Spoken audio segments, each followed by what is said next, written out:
Florence Nightingale, the girl who brought light to others, the power of empathy. Florence Nightingale was a young lady who was born in England in 1820.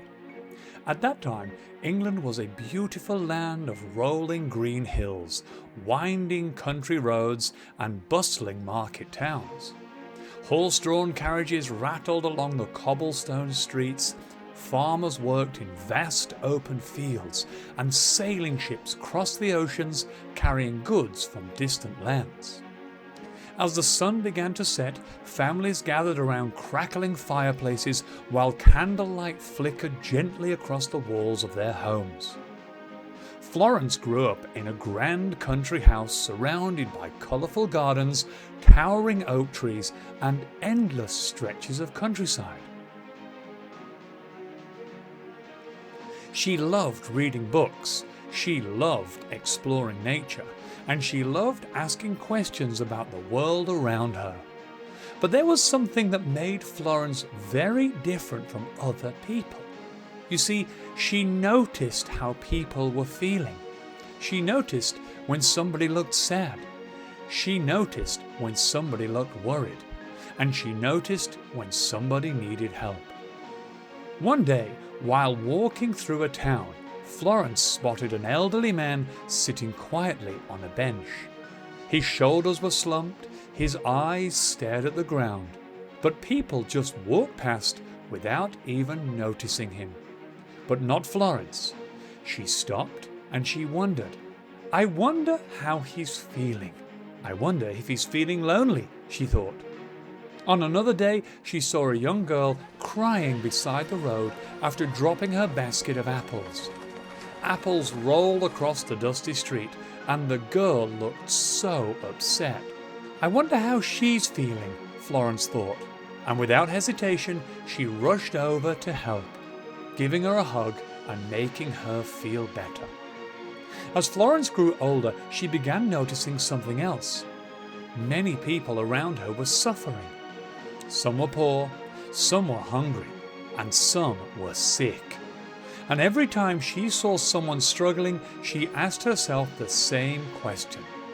What can I do to help? Then one day, news arrived from a terrible war. Thousands of soldiers had been injured, and thousands more were sick. The hospitals were overcrowded, and they desperately needed help. When Florence heard about the conditions, she couldn't stop thinking about them. She imagined young soldiers lying far from home, missing their families and feeling frightened and all alone. What if that was me, she thought. What if I needed somebody to care? Florence knew she had to help. So she travelled hundreds of miles to the hospital, and when she arrived, her heart sank.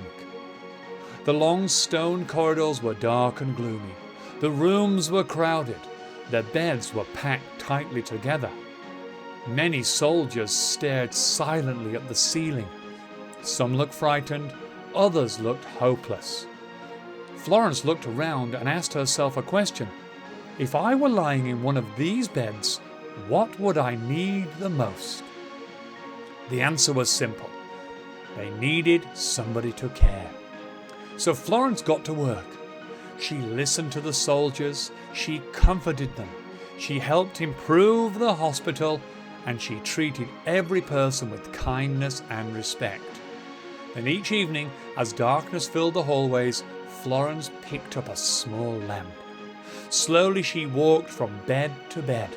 The warm golden light danced across the walls, and as the soldiers saw her approaching, their faces began to brighten. They knew Florence was coming. They knew somebody cared, and they knew that they had not been forgotten. Soon people all around the world began calling her the Lady with the Lamp. But Florence's greatest gift was not the lamp she carried in her hand. It was the empathy she carried in her heart. Empathy means taking a moment to understand how somebody else might be feeling. It means noticing, it means caring, and it means helping when you can. Today, you don't need a lamp to bring light to others. You can help a friend who is feeling sad. You can listen when somebody needs to talk, and you can include somebody who feels left out. Just like Florence Nightingale, you can make the world a brighter place. All it takes is a caring heart and the courage to ask one simple question: how might that person be feeling? Because when we understand others and we try to help them, we bring light into their world. And sometimes that light can change everything. So, off you go.